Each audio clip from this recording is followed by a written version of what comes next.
Sonko c'est un terroriste et il est l'élément des djihadistes faut am pétrole attention Sénégalais yi Sonko mooy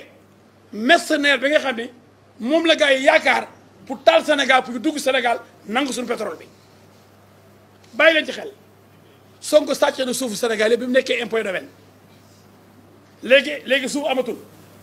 xel mi yëpp ci pétrole bi la ko teg barke alxuraan Sonko a écrit un livre sur le pétrole du damay fen Sonko a écrit un livre sur le pétrole man jomb naa fen kenn doon damay fen man jomb naa fen Sonko yéen déggulee wolof je pose une question dama ne damay fen wala déet kon xam ngeen fenuma ku dégg wolof nag baxal naa la man wolof dama dégg wolof dama ni damay fen wala loolu kay ne ma man damay fen dama posé benn question et je réponds à la question ku xamul nag wala nga ànd ak Sonko mën nga jéem a dénaturer mes pro dama ni ndax damay fen Sonko a écrit un livre sur le pétrole ndax damay fen loolu lu jaral ree mais ne dama ne damay fen man mi vous savez très bien non ku dégg wolof baal naa la mais dama ni ku nekk naa fekk it baal naa la ku nekk envoyé de Sonko it baal naa la mais dama ni ndax Sonko bind benn livre sur le pétrole ndax damay fen wala déet ñëpp xam ne bind na livre sur le pétrole ti jàngoo pétrole dara impôt et domaine la jàng droit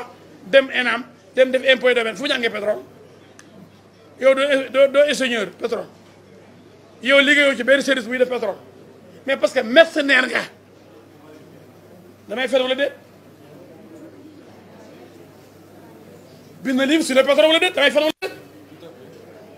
loolu nag ku jéem a dénaturer damay wax naa fekk nga seetaane nga billaay ku ko jéem a xool nee na nag bëgg comme ni ñu demoon bële bopp yi rek naa fekk nga seytaane barke alxuraan ndax moo ne ndax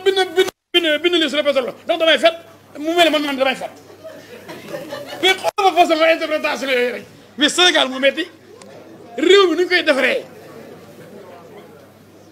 mais li ma wax dafa leer dama leen posé benn question ndax damay fen ñu foog ne man damay fen am bon yëpp day dof yi ko foog donc ñooñu laa bëgg a arrêté dès maintenant ndax naa fekk da mën a yàqal parce que boo dee ndax bind livre sur le pétrole ne ndax damay fen mooy dama ne est-ce qu'il a écrit un livre sur le pétrole ou pas est-ce que je mens ou pas waaye loolu lu ciiree en français je traduis en français Sonko a écrit un livre sur le pétrole est-ce que je mens ou pas ku déggu olof rek dama jàng olof bala ngay corriger El Hadj Diouf man déggu benn langue bu olof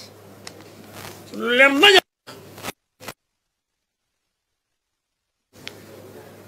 sama propos kenn mënu ko ridiculiser wala nga interpréter ko neen te ma toog daa ko fay da est-ce que Sonko a écrit un livre sur le pétrole ndax damay fet mais est-ce que ça n'a même pas de sens de dire que moi je mens je dis est-ce que je mens ou pas est-ce qu'il a écrit un livre sur le pétrole mais lu jéeree loolu mel ni man damay fet c'est-à-dire que vraiment Sénégal moo metti ce pays-là il est difficile parce que l'honnêteté est difficile surtout l'honnêteté intellectuelle c'est clair tout le monde sait qu'il a écrit sur le pétrole